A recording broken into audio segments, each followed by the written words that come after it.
The dead were not supposed to be beautiful. That was the first thing Alpha King Gary of the North noticed as he pushed through the iron door of the Leslie Pack's forgotten crypt, torch in hand.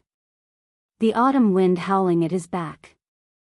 He had been told there was nothing here. Ruins. Dust. The remains of a bloodline that time had swallowed whole. He had not been told about her. She lay against the cold stone base of the far wall, not in a coffin, not on a slab, but resting as though she had simply sat down to wait and never woken up. Her gown was the deep, bruised blue of a winter dusk, pooled around her like water that had frozen mid-ripple.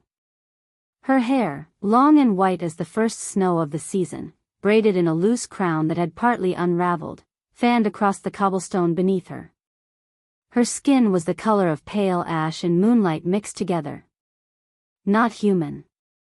Not entirely wolf. Something older. She looked like something the world had lost and forgotten to grieve. Gary's second, Darren, stepped up behind him and whispered, "She's been dead for years, my king. The Leslie wolves say she was cursed. Don't touch her." Gary said nothing. He was a man who had stood in burning villages and never flinched. He had held the severed heads of his enemies and felt nothing but the cold efficiency of justice. He had not felt wonder in longer than he could remember. But he felt it now.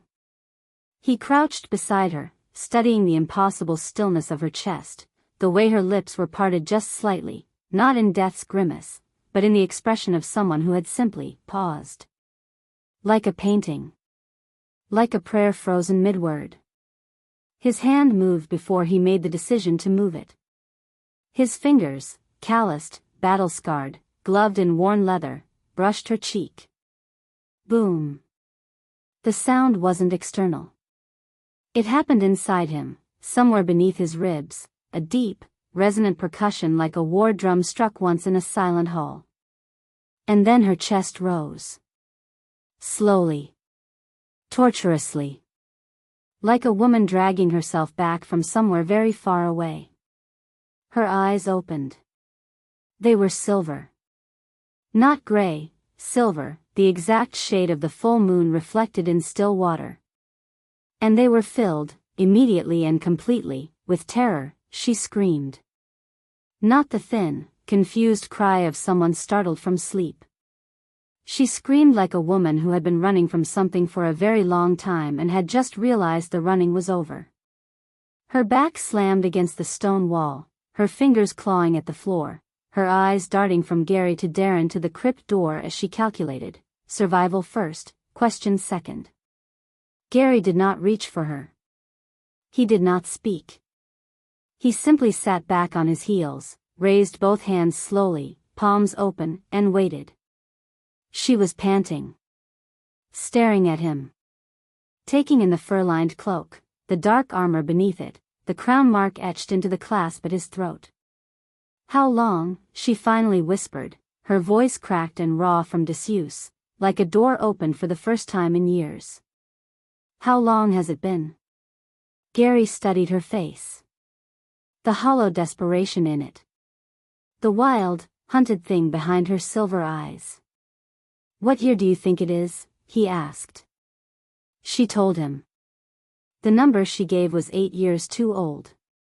And in the silence that followed, watching her face as she processed that, watching her slowly understand that the world she had paused had not paused with her, Gary felt something shift in his chest. Something he did not have a name for yet. She was not a curse. Whatever she was not that. He stood, removed his heavy fur cloak in one motion, and held it out to her. "My name is Gary," he said. "Alpha King of the North. And whoever buried you here, they're going to want you back." He let the weight of that settle. "I'm not going to let them have you." She stared at the cloak. Then at him. Then, with the trembling, suspicious hands of a woman who had trusted no one in 8 long years of silence, she reached out and took it.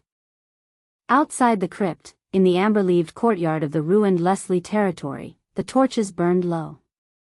And somewhere far to the south, a brutal man named Eugene Miller, a man who had spent 8 years mourning a corpse he had never stopped wanting to own, felt something stir in his blood. A pull, a heartbeat, reborn. His bride was alive. And the hunt had just begun. Subscribe to see how this unfolds and comment where you're watching from. I would love to say hello to you just to know if our story goes as far as America, Australia, United Kingdom and Africa. The autumn had come early to the Leslie territory.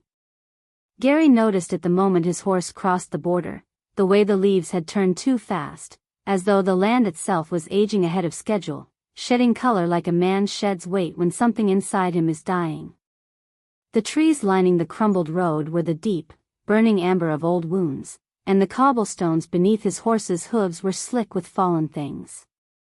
Everything here felt like it was in the process of becoming something else. Something less. He had ridden for 3 days to reach this place, and he still wasn't sure he believed the letter that had brought him here. There is something in the old Leslie crypt, his informant had written, in handwriting that had shaken at the edges like a man writing in the cold. Something that was buried 8 years ago and should not have been. Something you need to see before Eugene Miller remembers it exists. The name Eugene Miller had been enough. It was always enough. Darren rode at his right flank, silent as he always was when they entered unfamiliar territory, his hand loose near his sword hilt, his pale eyes moving across the tree-line with the practiced patience of a man who had survived too many ambushes to ever fully relax. Behind them, 6 of Gary's northern wolves rode in tight formation, their breath misting in the cold air. The Leslie pack's main hall was dark when they arrived. Not abandoned, Gary could smell the wolves inside, could feel the low vibration of a pack holding its breath, hoping to go unnoticed. He didn't blame them. The Leslie Alpha, a soft-spined man named Roderick who had inherited his title the way some men inherit debt, had spent years surviving by the same method as tall grass in a windstorm, bending so completely that nothing ever bothered to cut him down. He would not come out to greet them. He would wait inside and pray Gary's business took him elsewhere. Specifically, toward the ruin at the far end of the Leslie grounds, a structure that had once been a chapel and was now little more than 4 stone walls draped in ivy, its roof half collapsed, its iron door green with age and sealed with a lock that had no business still holding after 8 years of neglect. It held because someone had been maintaining it. Gary crouched in front of the lock, studying the faint oil shine on the mechanism. Recently tended. The hinges, too, no rust, no resistance when Darren broke the lock with the butt of his blade and pushed the door open. Someone had been coming here. Regularly. Quietly. Making sure this door stayed openable. The smell hit him first. Not rot. He had braced for rot, for the biological truth of what 8 years did to the dead. But what met him instead was something stranger. Cold stone, yes, and the damp mineral scent of a space that never saw sunlight, but beneath that, something almost floral. Something silver clean, like the air before a snowstorm. Like the inside of a wound that had been perfectly, impossibly preserved. He stepped inside.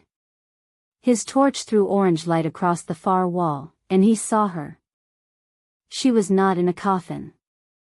There was no slab, no ceremonial arrangement, no markers of a proper burial. She simply rested against the base of the wall with her back to the stone, her legs extended before her, her hands folded loosely in her lap, as though she had sat down in that exact position and the world had simply stopped around her. Her gown was the deep blue of water and shadow, pooled around her like something liquid that had forgotten how to move. Her hair was white blonde, the kind of color that existed at the extreme edge of pigment, braided loosely and half unraveled across one shoulder. Her skin was the pale gray blue of the spell itself, not death's color, not quite, but something adjacent to it. Something chosen.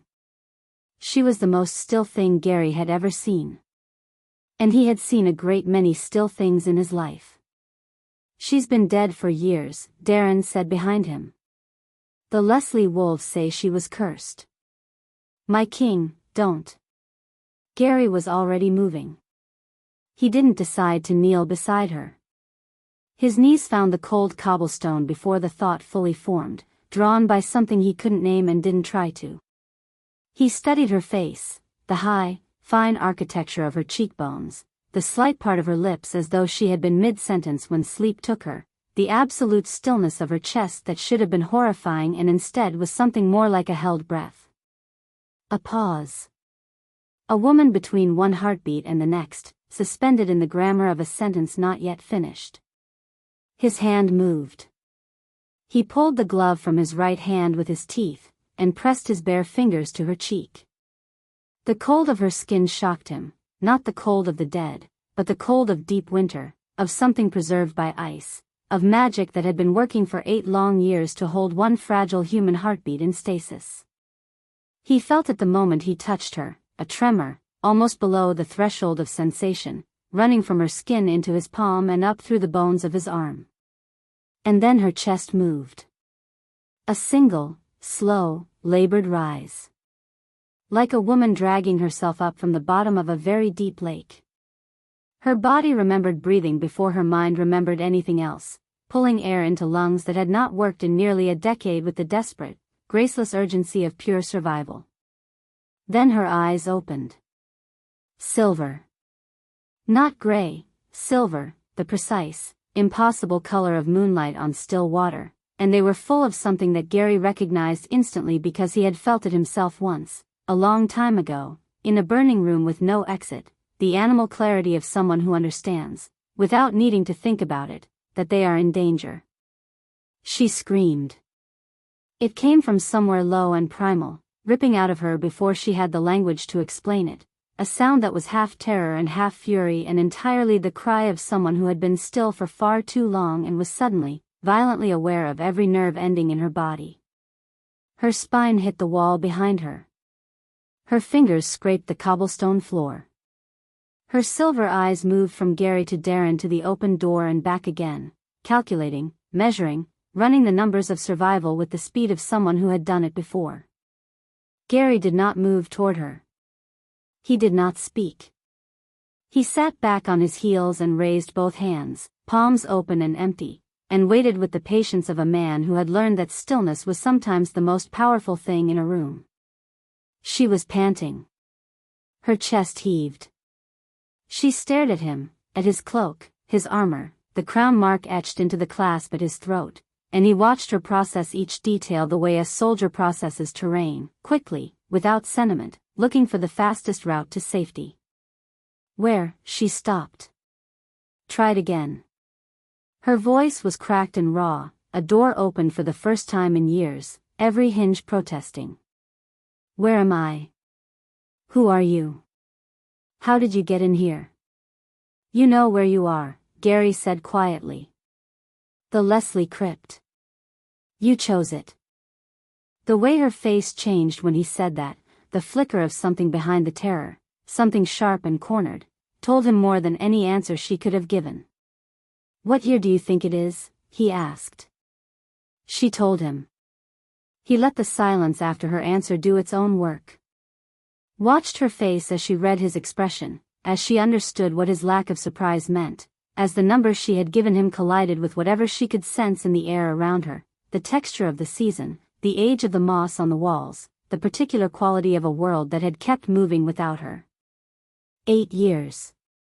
She had been in there for 8 years. He watched her understand it. He did not look away while she did, because he thought she deserved to have a witness for the moment the full weight of it landed on her, the way her eyes went distant and then snapped back, the way her jaw tightened, the way she pressed her lips together against whatever sound wanted to come out. She did not cry. She swallowed it. Tucked it somewhere behind her sternum and locked it down with the efficiency of a woman who had learned very young that falling apart was a luxury she could not afford. He stood. Unclasped his heavy fur-lined cloak in one motion and held it out to her. My name is Gary, he said. Alpha King of the North. And whoever kept you in here, they're going to realize very soon that the lock on that door has been broken. He held her gaze. I'm not going to let them take you back. She looked at the cloak. She looked at him. She looked at the cloak again with the particular expression of someone who wants very badly to trust something but has extensive evidence that trust is a trap with an attractive entrance and a very bad exit. Then, with hands that shook only slightly, she reached out and took it. She could barely stand. 8 years of stillness had left her legs with the structural integrity of wet paper, and the first time she tried to push herself upright she went down immediately, catching herself on the wall with both palms before Gary could move to catch her. She held up one hand, "Don't," and he stopped, respecting it, watching her fight her own body back into compliance with the grim, methodical determination of someone who refused to be carried. It took 3 tries. On the 4th she was standing, the fur cloak hanging around her shoulders like a tent she hadn't grown into yet, her white blonde hair loose now around a face that was slowly losing its gray-blue cast as blood moved through vessels that had forgotten their purpose. Her coloring was returning the way color returns to a limb that has fallen asleep, unevenly, in patches, life reclaiming territory from the cold. She was, Gary thought, one of the most quietly remarkable things he had ever seen. "Can you walk?" he asked. "I can walk," she said, in the tone of someone who would walk through fire before admitting otherwise. She walked. Slowly, with a grip on the wall for the first several yards, but she walked, and by the time they reached the iron door she had released the wall and was moving under her own power, which, given that she had spent 8 years as effectively a corpse, Gary thought was extraordinary. The problem presented itself the moment they stepped outside. 3 of the Leslie Pack's guards had materialized in the courtyard, Roderick's men, young and nervous and trying very hard to look less nervous than they were. They wore the Leslie colors, carried short blades at their hips, and were staring at Amanda with the particular expression of men who were looking at something they were certain they had seen dead. "That's," the one in front, the broadest of the 3, took a step forward. "That's the Rodriguez girl.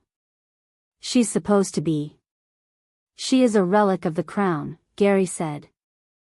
His voice was not loud. It didn't need to be. It carried the specific, quiet authority of a man who had never once in his life needed to raise his volume to be obeyed, and the 3 guards felt it the way you feel a change in air pressure, in the chest, before you consciously identify the source. "A what?" the broad guard said, though some of his forward momentum had already stalled. "A relic of the crown." Gary stepped into the torchlight, fully visible now, his height, his bearing, the crown mark, the northern wolves flanking him. The Rodriguez line carries a protected blood right under northern law. This woman was placed in Leslie territory under that protection 8 years ago, registered with my office. He let a beat pass. "Did Roderick not inform you?" The 3 guards looked at each other. Of course Roderick had not informed them. Roderick had not registered anything with anyone, because Roderick had been too afraid of Eugene Miller to do anything that might draw attention to the crypt and too afraid of the Northern Crown to formally acknowledge what was buried in it. He had simply pretended, very hard, for 8 years, that the whole situation did not exist. Which meant these 3 guards had no documentation, no orders, and no superior present to give them a framework for what was happening. "We should," the broad one started. "We should wait for Alpha Roderick to." "Alpha Roderick can submit any formal inquiry through the northern courts," Gary said pleasantly. "In writing. Within the standard 30-day period." He looked at Amanda. "Can you mount a horse?" "Yes," she said, in the same tone as before. They rode out of the Leslie courtyard before Roderick's guards had finished deciding whether to stop them. They made camp a mile past the Leslie border, in the shelter of a ridge where the forest thickened and the torchlight couldn't be seen from the road. Darren set a watch without being asked, pulling their 6 wolves into a perimeter while Gary sat across a small fire from Amanda and waited to see if she would speak. She spoke. "How did you know where I was?" "A letter," Gary said. "No signature." The handwriting was shaking. She was quiet for a moment. Then, softly, "Eddie." "Who is Eddie?" "He was my mother's servant." She was staring into the fire, the fur cloak wrapped close, her silver eyes tracking the flames with an expression that was not quite grief and not quite relief, something in between, something that didn't have a clean name. He knew. He was the only one who knew I wasn't. She stopped. He used to come to the crypt. I could feel him, sometimes, even inside the sleep. Sitting outside the door. Cleaning the lock. Gary absorbed this. He kept you safe. He kept the door working, she corrected quietly. In case I needed to leave. She pulled her knees up, her chin dropping toward them. He didn't know I couldn't leave on my own. The spell, once you enter it, you can only be woken by contact. Skin to skin. Someone who has to choose to touch you. She glanced at him sideways. Why did you touch me? Darren told you not to. Darren tells me a great many things.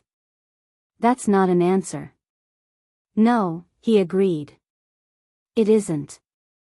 She watched him for a moment with those silver eyes that saw too much. Then she looked back at the fire. You said my name, she said. Rodriguez. You knew who I was. I knew your bloodline, Gary said carefully. Lunar blood. Your mother's line. Something changed in her face. A tightening, subtle but complete, the expression of someone who has just been handed a box they expected to be empty and found it is not. My mother, she said. Gary had known this moment was coming since he'd first heard the name Rodriguez in the context of the crypt. He had spent 3 days on the road deciding how to handle it, and had landed, as he usually did, on the plainest version of the truth. Ruby Barbosa, he said.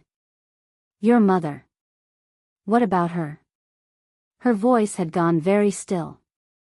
The stillness of the crypt, almost. She died, Gary said. Shortly after you, after the spell began. Within the first year. The fire crackled. Somewhere in the trees, a nightbird called once and then went silent. Amanda did not make a sound.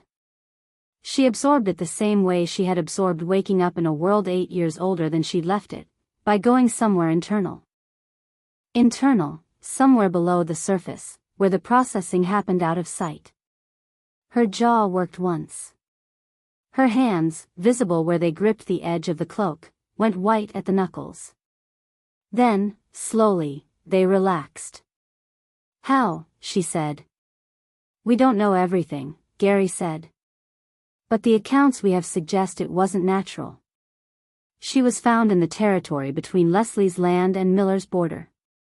The official record lists it as a rogue attack. There was nothing rogue about it, Amanda said. Very quietly. Very certainly. No, Gary agreed. I don't think there was. She turned her face away from him, toward the dark trees, and he gave her the privacy of that, of looking somewhere he couldn't see her, of doing whatever needed to be done in the space between one breath and the next when a grief arrives that has been waiting for 8 years and cannot wait any longer. He didn't speak. He didn't offer comfort, because he suspected, correctly, that she was not a woman who wanted comfort from strangers and would find the offer of it patronizing rather than kind. He poured water from his flask into a camp cup and set it within her reach, and that was all. After a long while she reached out and took the cup.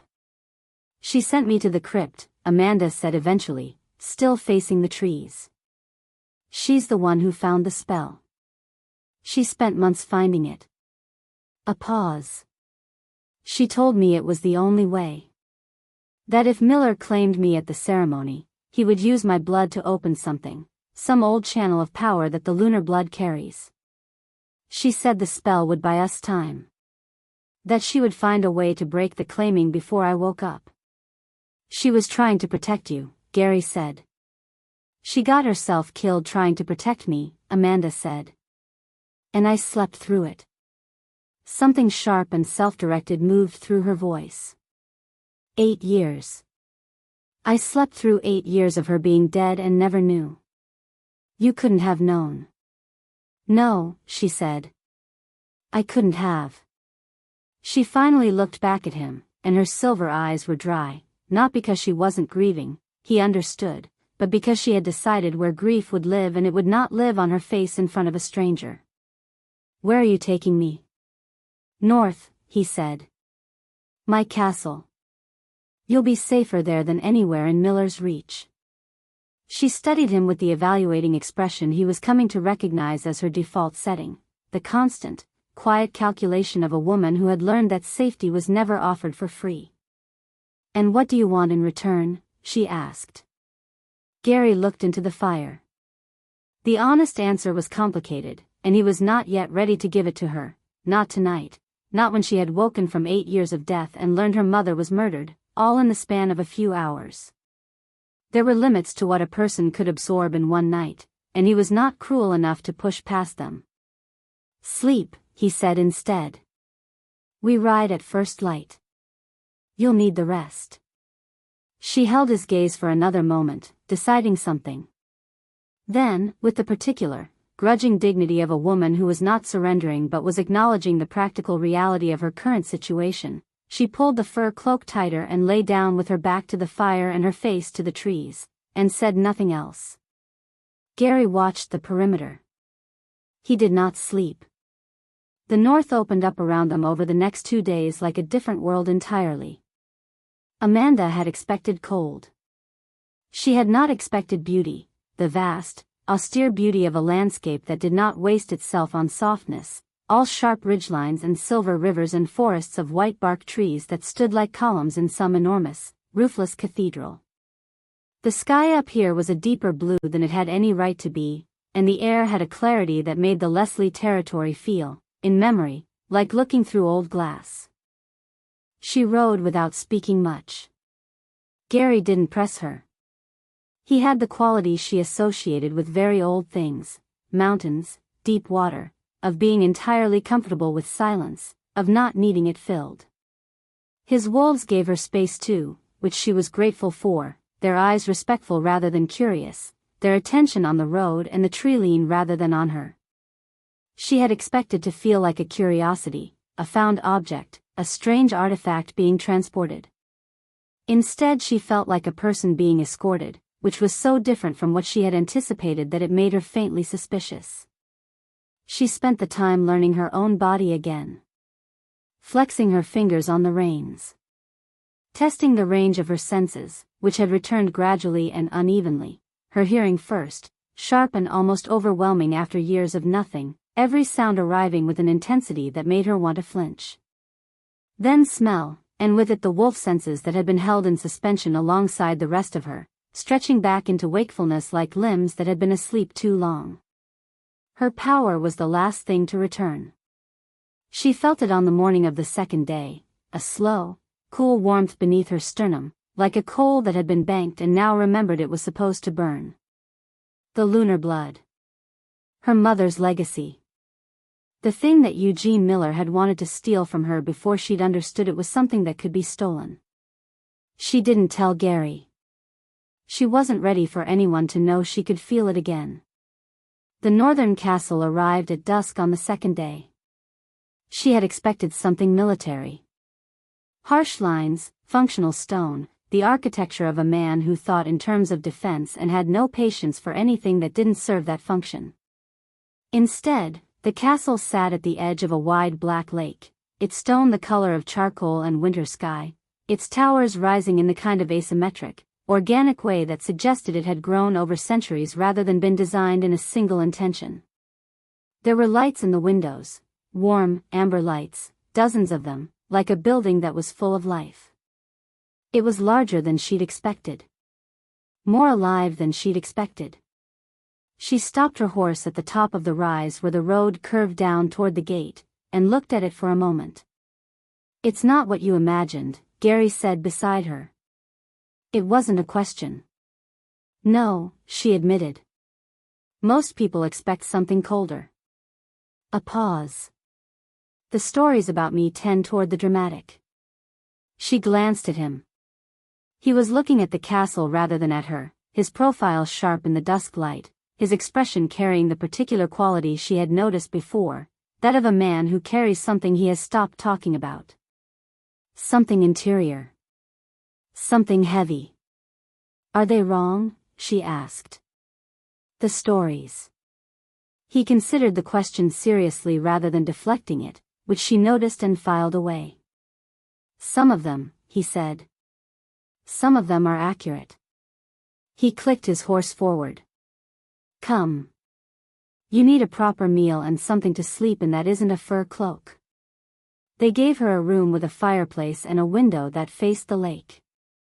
She ate everything they brought her, twice, and slept for 14 hours without moving, which seemed, given the circumstances, like a reasonable adjustment. She woke to the sound of someone building the fire up in her grate, a young woman with the efficient movements of a person who had been doing this specific task for years, and for one disorienting moment Amanda was nowhere in time, not in the crypt, not in her mother's house, not in any place she recognized. Then the smell of the north reached her, that sharp clean cold smell, and she was in Gary's castle, and 8 years had passed, and her mother was dead. She lay there for a few minutes acknowledging all of that. Then she got up.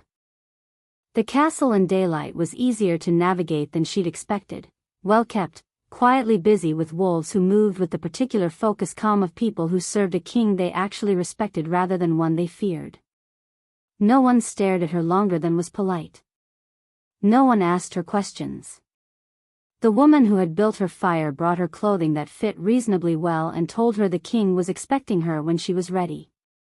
She found him in a room near the back of the castle, not his hall, not a formal space, but something smaller and plainer, a room with shelves of maps and a wide table and the kind of working disorder that suggested this was where he actually spent his time. He was standing at the window when she entered, and he turned when she came in with an expression that was, she was learning, his default. Attentive, careful, giving away nothing he hadn't decided to give. How do you feel? He asked. Better, she said. Still strange. My senses keep, she paused. It's like everything is too loud. Too vivid. 8 years of nothing and now too much. It will even out, he said. In a few days. He said it with the easy certainty of someone who knew it from experience, and she noted that too. He gestured toward a chair across the table and she sat, and he sat across from her, and between them was the map she had noticed when she entered, a large, detailed rendering of the Northern Territories, with markings on it she didn't recognize. Symbols she had never seen, spreading out from the castle's location in a pattern that looked disturbingly like the spread of something through water. You said there was something you wanted from me, she said. You didn't answer the night I asked, but you knew when you rode to that crypt. You knew what I was before you touched me. I knew what you were, he agreed. I didn't know if you'd be real. But if I was. He looked at her for a long moment. Then he reached out and pushed up the sleeve of his left arm. She had seen the shadow curse before, in drawings. In the old texts her mother had kept, in the warnings Ruby Barbosa had whispered to her when she was old enough to understand warnings. She had never seen it on a living person. It moved under his skin like something swimming.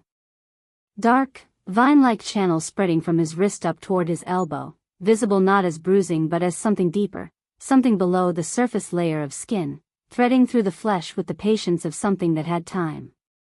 The edges of it were faintly luminescent. A sick, dark light, the opposite of the silver she felt in her own chest. How long? She asked quietly. 18 months, he said. At the current rate of spread, I have perhaps 6 more before it reaches my heart. She studied the marks. She had not expected this, had expected the North to want her power for the same reasons everything always wanted her power, to take it, to use it as a weapon, to burn it up in the service of someone else's ambition. She had not expected to sit across from a dying man who had ridden 3 days to find a woman he thought was a corpse because he had run out of other options. There are treatments, she said. Old ones. Northern Earth healers use. I've had every treatment, he said, pulling his sleeve back down with the practiced ease of someone who had shown this to many people and received many useless answers. There is one thing that touches the shadow curse. One recorded cure, in the oldest texts. Lunar blood, she said. Lunar blood, he confirmed. The fire shifted in the grate. Outside the window, the black lake was still and silver in the morning light, reflecting the sky back at itself with perfect accuracy. Amanda sat with it.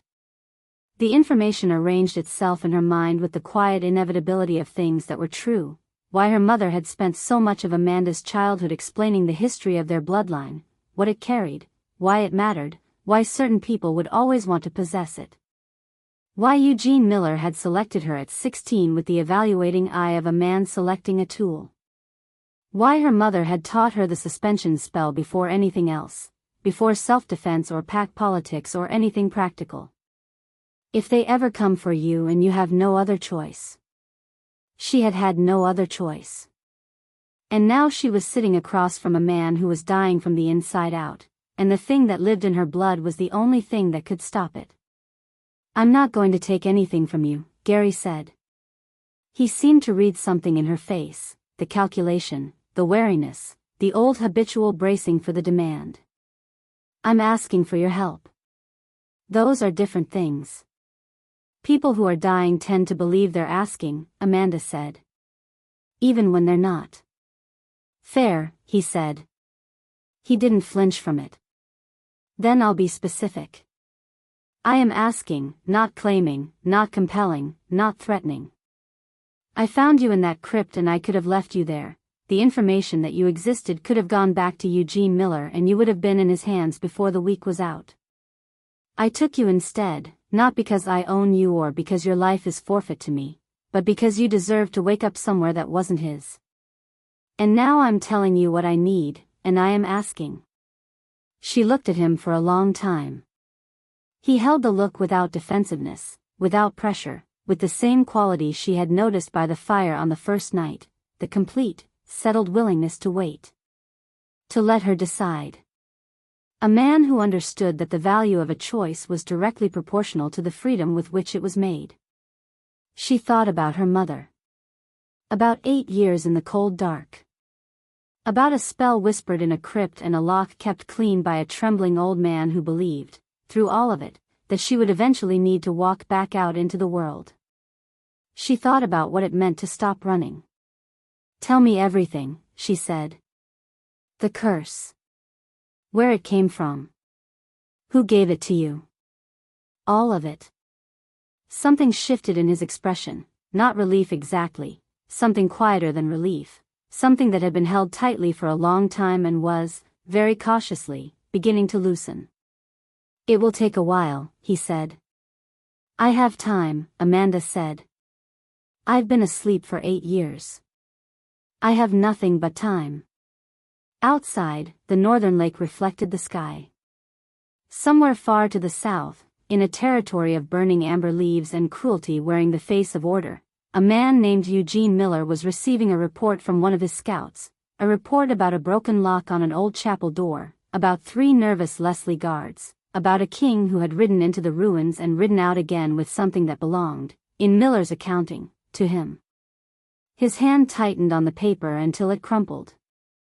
His bride was alive. And she was in the north. He smiled, and it was not a pleasant thing to witness. Let the king have her for now, he thought. She would not stay warm long. Subscribe to see how this unfolds and comment where you're watching from. I will love to say hello to you, just to know how far our story is going. The declaration arrived on the 7th day. Not a letter. Eugene Miller did not write letters. He sent messengers, and he chose them the way other men chose weapons, for maximum effect at close range. The one who arrived at the northern castle's gate that morning was a broad, flat-faced wolf in Miller's colors, riding a horse that was too good for him, carrying a sealed scroll with the self-important bearing of a man who believed the words he carried made him temporarily powerful. Gary read the declaration in the courtyard, standing in the cold morning air with the scroll open between his hands. He read it once, quickly, and then again more slowly, and his expression through both readings was the same, composed, attentive, the face of a man receiving information he had already half expected and was now simply confirming. Amanda watched from the doorway of the castle's inner hall, too far to read the words but close enough to see Darren's jaw tighten as he read over Gary's shoulder. Close enough to see the Miller messenger's eyes move toward her with the particular proprietary recognition of a man who had been briefed on what to look for. She stepped back into the shadow of the doorway without being told to. Gary handed the scroll to Darren, dismissed the messenger with instructions to feed him and his horse and then escort him off northern land before dusk, and walked back into the castle with the unhurried pace of a man who would not be seen to rush on his own ground. At what she thought she knew about how to help him, because she was still working out what she was willing to give and what she was being slowly maneuvered into giving without realizing it. She was trying very hard not to be unfair to him. It wasn't his fault that everyone who had ever wanted something from her had taught her to look for the trap beneath every offered hand. "I'll start working with the healers," she said. "On the curse. There are things I want to try before we reach the point of," she stopped. "Before anything irreversible." Gary held her gaze. "You don't have to." "I know I don't have to," she said, with enough quiet firmness that he stopped. "That's why I'm choosing to." She looked back at the map. "Show me where his forces are likely to come from." He leaned over the table beside her, and they worked until midday. Eddie arrived on the 10th night. He came through the kitchen entrance, as he apparently always had. Eddie was a man who had spent his whole life entering through side doors and back passages, not from shame but from the practical wisdom of someone who had survived in difficult houses by being easy to overlook. He was older than Amanda remembered, thinner, the hair at his temples entirely white now, his hands carrying the particular careful tremor of a man who had been frightened for a very long time and had learned to function inside the fear rather than waiting for it to pass. She was in the library when one of Gary's wolves came to fetch her, quietly, without explanation, which told her something, and she found him in the kitchen sitting at the work table with a cup of something warm between his shaking hands and Darren standing near the door with the neutral expression of a man reserving judgment. Amanda stopped in the doorway. Eddie looked up. His face, when he saw her, standing upright, warm, alive in a lit room with color in her cheeks, did something complicated and total, the expression of a man whose relief is too large to be contained neatly in the architecture of a human face. He pressed his lips together. His eyes filled. He said nothing for a moment that lasted a long time. "You got big," he finally said, which was objectively not true. She had been 23 when the spell began. She had not grown, but she understood what he meant by it, and she crossed the kitchen and sat down across from him and did not tell him to stop crying even when he did. When he had steadied himself, he told her what he'd come to tell her. He had traveled for 4 days to get here, leaving in the night with only what he could carry, because what he had learned was not the kind of thing you sent in a letter and it was not the kind of thing you sat on. He had been in Lord Lee's household the previous winter, working a temporary position through a labor placement in the Southern Territories, the kind of invisible service work that moved men like Eddie through powerful houses without anyone really tracking them, and he had heard things. The kind of things people say when they are certain no one who matters is listening. Lord Lee knew, Eddie said.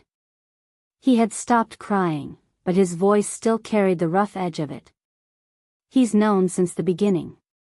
He was the one who found the old texts, the ones about the suspension spell. He brought them to your mother, Amanda. He told her it was the only way to keep you safe. Amanda sat very still. He came to her, Eddie continued. Presented himself as an ally. Said he had intelligence about Miller's plans, that the claiming ceremony was going to be worse than she knew, that the lunar blood extraction would kill you, not just weaken you. He was convincing. Your mother was terrified. She trusted him. And it was a lie, Amanda said. Not a question. Not entirely. Miller's plans were as bad as Lee said they were. But Lee's reasons, Eddie set down his cup. Lee served someone older than Miller. An old bloodline, a pre-northern family that lost power generations ago. They've been trying to break the shadow seal for a century. The seal holds the dark back, keeps the shadow curse from spreading beyond individual carriers into the land itself. The only way to break the seal permanently is a blood sacrifice. Lunar blood, given at the right moment, in the right place. The fire in the kitchen grate popped. Somewhere outside, wind moved through the courtyard. Amanda heard all of it and felt the pieces settle into their proper positions with the nauseating click of a lock closing rather than opening. She thought about her mother, sitting across from a man she believed was an ally, being walked carefully toward a decision that had been designed for her. She thought about 8 years in the cold dark, preserved, Eddie had said once. She had thought it was a kindness, while the world moved into the exact configuration that would make her useful. He needed Gary to find me, she said. Yes. He needed me awake and near the king. He needed the lunar blood active, in proximity to the shadow curse, at the moment of the eclipse. She looked at Darren, who was no longer neutral. His expression had shifted to something grimly attentive. There's a midnight eclipse in 3 weeks. That's what all the timing is about.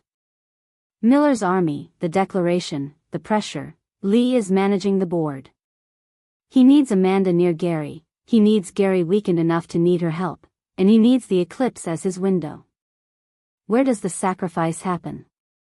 Darren asked Eddie. The old ruins at the northern border, Eddie said. The Leslie ruins. Where she was found. Of course. The same stones. The same vine-covered walls.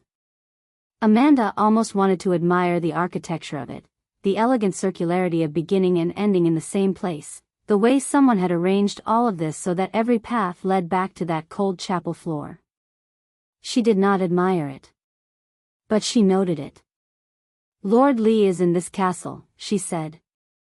Yes, Darren said. Then we need to move carefully. She stood.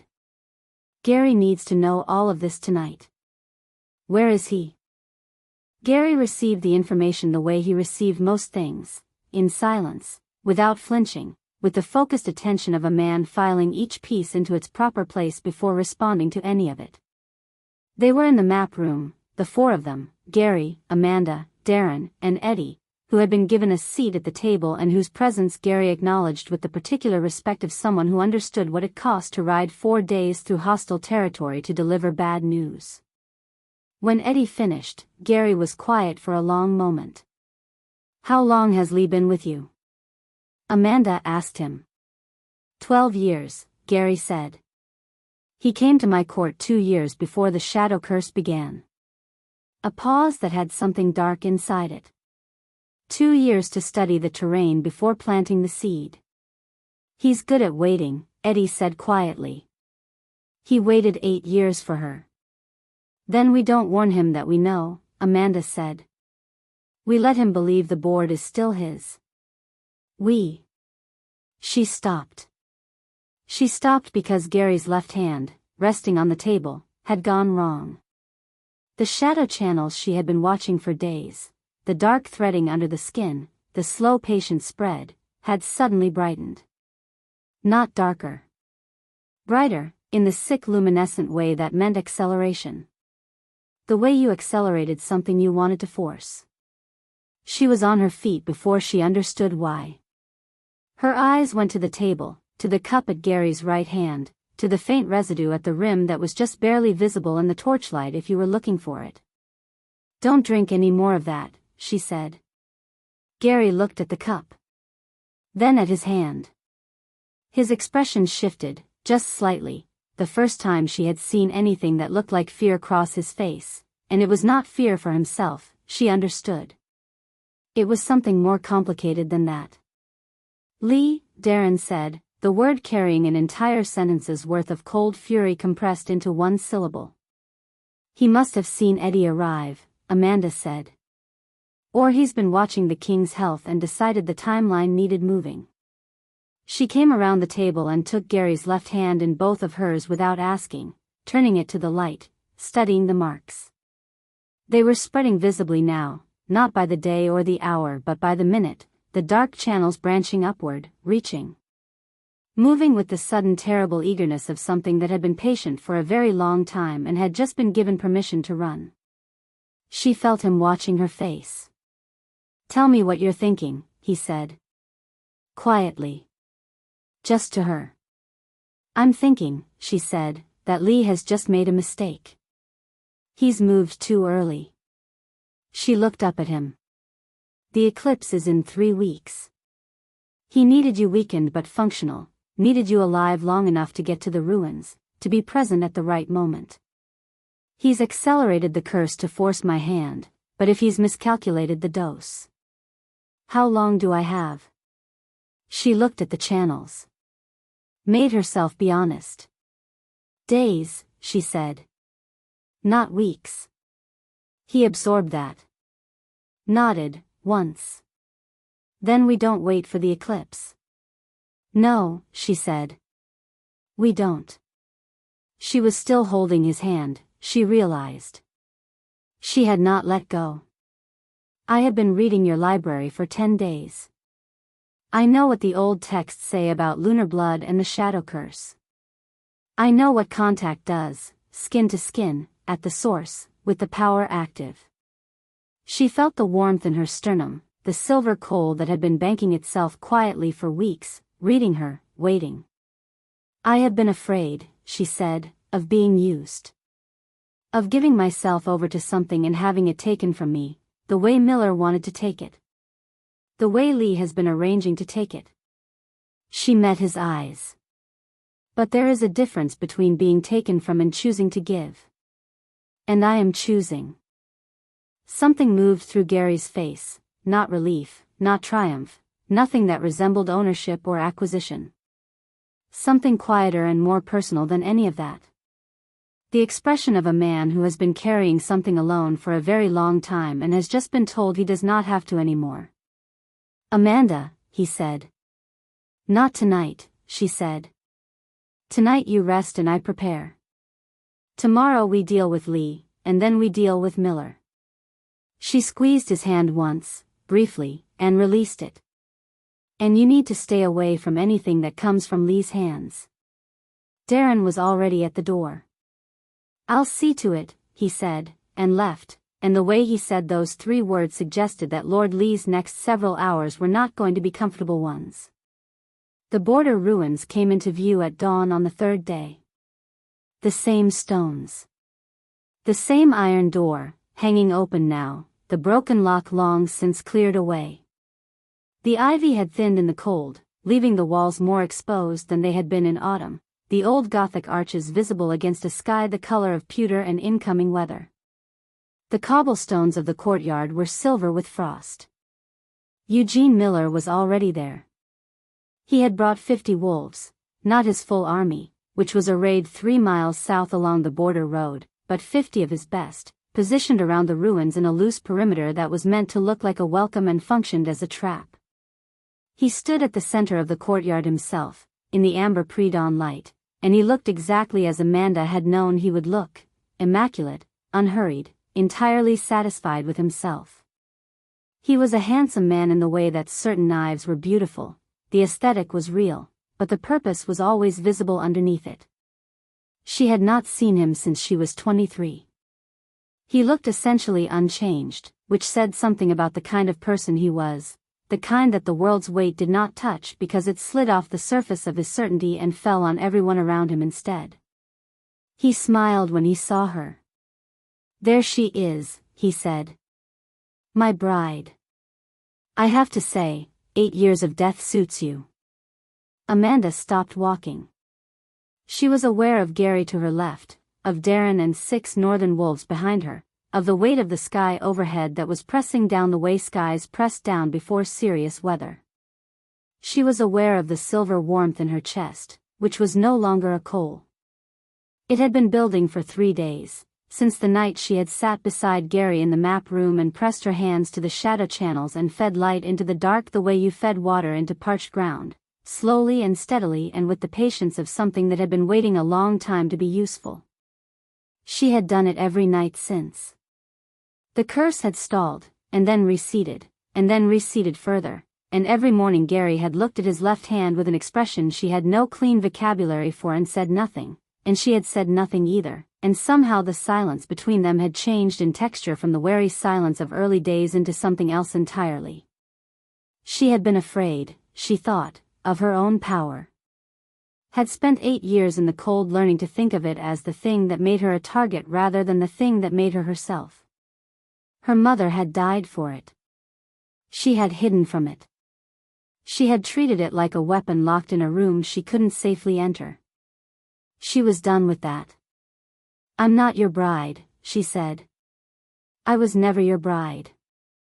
You selected me for a ceremony I never agreed to, for a purpose I refused, and the world has had 8 years to adjust to that refusal." She took a step forward. "I'd like you to adjust too." Miller's smile did not change. "You don't understand what you carry," he said, patient in the way that men are patient when they believe the outcome is already decided. "The lunar blood isn't yours. It belongs to the bloodline compact, it belongs to all of us, and a Rodriguez woman is simply the vessel it travels in. You were born to give it over. That's not cruelty, Amanda. That's purpose. It's a convenient definition," she said. "For someone who benefits from it." She felt the silver warmth rise. Not with rage, she had expected rage, had braced for it, but what came instead was something more complete and less chaotic than that. It came from the same place that had kept her spine straight in that crypt, that had held her face still while the world moved around her, that had let her walk out of 8 years of cold and keep walking. It came from the place where the grief lived, her mother, the lost time, the long accumulation of being treated as a means rather than an end, and it rose through all of that and burned it clean. The silver light came out of her hands first. Then her arms. Then, with a sound like a bell struck underwater, from her chest, pouring outward in a cold, brilliant radiance that was nothing like fire and everything like the moment a storm breaks, the pressure releasing all at once, the air going sharp and clean and absolutely clear. It moved across the courtyard like water over stones, around the roots of the ivy, up through the cracks between the cobblestones, filling the old ruin with a light that had not been in it for, she understood, in the moment it happened, exactly how long. Not 8 years. Generations. Since the bloodline seal was first laid down, this place had been waiting for this specific convergence, this specific light. Miller's wolves fell back from it. Some of them broke entirely, the animal in them overriding the trained soldier, fleeing from something that their bodies recognized as older and more fundamental than any authority Miller had over them. Miller himself held his ground, but she watched him feel it, watched the absolute certainty drain from his face as the silver reached him and found nothing in him worth preserving, nothing resonant, nothing that the lunar blood recognized as kin. His alpha status was a constructed thing, she understood suddenly. A political acquisition, built on fear and blood and the careful management of others' weakness. The silver light did not fight it. It simply illuminated it, the way light illuminates a room and leaves nowhere for anything to hide. He reached for the blade at his hip. Gary moved. She had not needed him to, she had not been in danger, the light was doing what it was meant to do, but he moved anyway, because he was the kind of man who moved when someone he was responsible for was threatened, and she found, afterward, that she was not angry about it. He caught Miller's wrist before the blade cleared its sheath, and Miller turned on him with the full force of a cornered alpha, and there was a brief, violent altercation that was not elegant and was entirely decisive, and when it was over Gary was bleeding from a cut along his jaw and Eugene Miller was on his knees in the frost, his alpha status stripped away by the silver light still pouring from the woman standing 20 feet behind him, his blade on the cobblestones, his 50 wolves. Either fled or still. He knelt in the light and looked diminished. Just a man. A man who had built everything on the idea that certain things were his by right, and had just run out of world in which that idea held. Go home, Amanda said. Whatever home is left to you. He looked up at her with something that was not quite hatred, hatred still required a foundation of respect, and then he looked away, and she thought that was probably the truest thing she had ever seen him do. The shadow curse left Gary on the night of the midnight eclipse.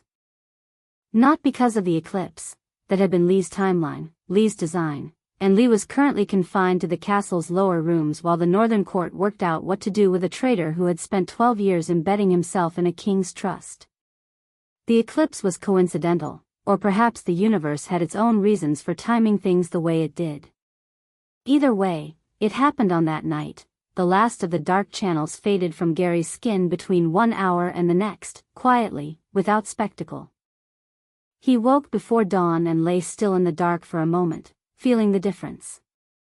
The absence of the shadow weight, the absence of the constant low-level wrongness that had lived in his left side for 18 months, was so complete that it felt, briefly, like a different kind of emptiness.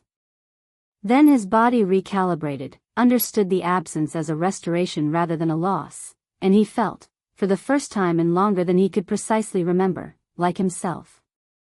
He went to find Amanda. She was in the library, which he had expected.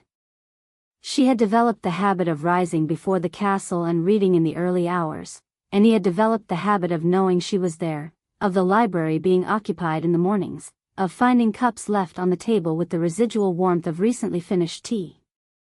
He had been learning, these past weeks, the specific texture of her presence, its edges and rhythms, the things it made possible that had not been possible before. She looked up when he came in. Her silver eyes went immediately to his left hand. He held it out to her, palm up. Clean. No channels, no dark light, no spread of shadow beneath the skin. Just his hand, the scar along the second knuckle from a fight 20 years ago, the calluses of a man who worked with his hands even when he didn't have to. She looked at it for a long moment. He watched something move through her face, something he was learning to recognize, the thing she did when relief arrived and she would not perform it for an audience but could not entirely contain it either. Her jaw tightened slightly. Her breath came out slow. She took his hand. Turned it over. Pressed 2 fingers to the inside of his wrist, checking, making certain with the thoroughness of someone who had been working toward this specific outcome for weeks and needed to verify it was real. Then she released it. Good, she said. Her voice was entirely steady. Her eyes were very bright. Amanda, he said. Don't, she said, and he understood immediately what she meant. Don't make a ceremony of this, don't locate it in the language of debt and repayment and the transfer of obligation. She had helped him because she had chosen to, and what existed between them now was not a ledger. I wasn't going to say thank you, he said. She looked at him. I was going to say that I would like you to stay, he said. Not because of your blood, not because Miller will regroup eventually and the North needs the alliance, not because the pack expects their king to take a queen and you're the obvious candidate. He held her gaze with the unhurried patience that was native to him, that she had measured and tested and ultimately determined was not performance but character.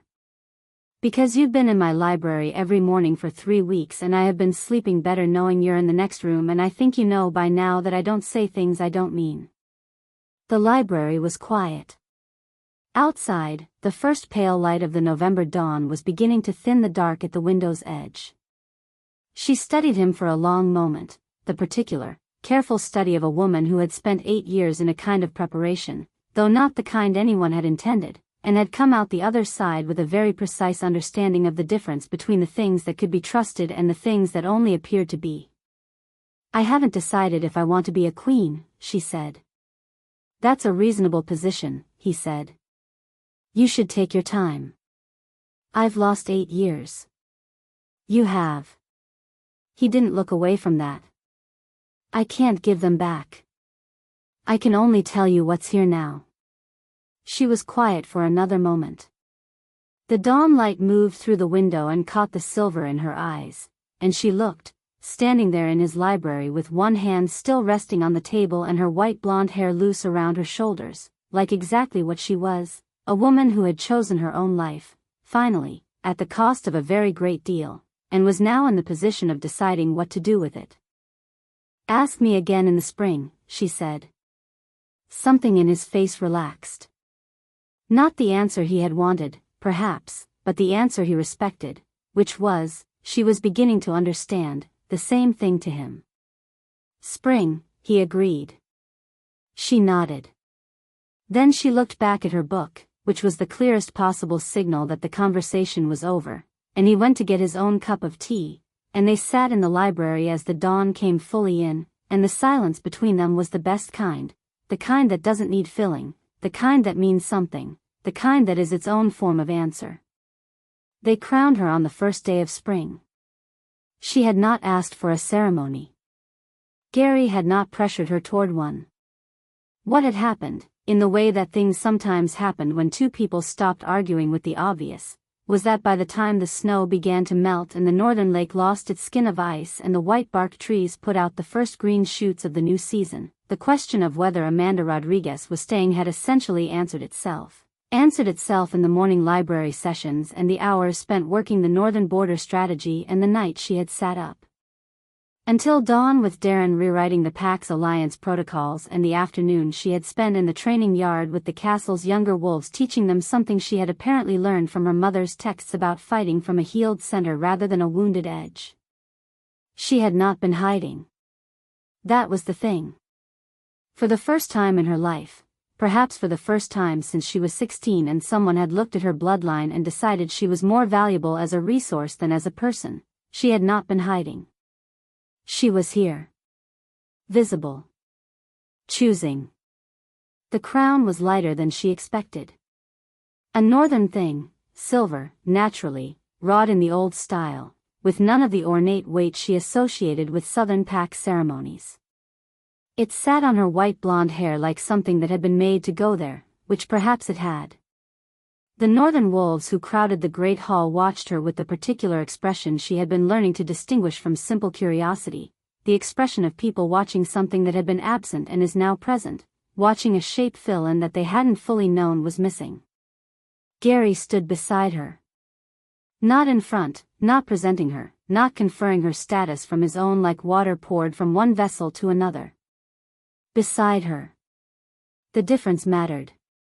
She had told him it mattered, and he had understood without requiring further explanation, which was one of the things she had added to the long, careful list of things about him that were not performed and not strategic but simply true.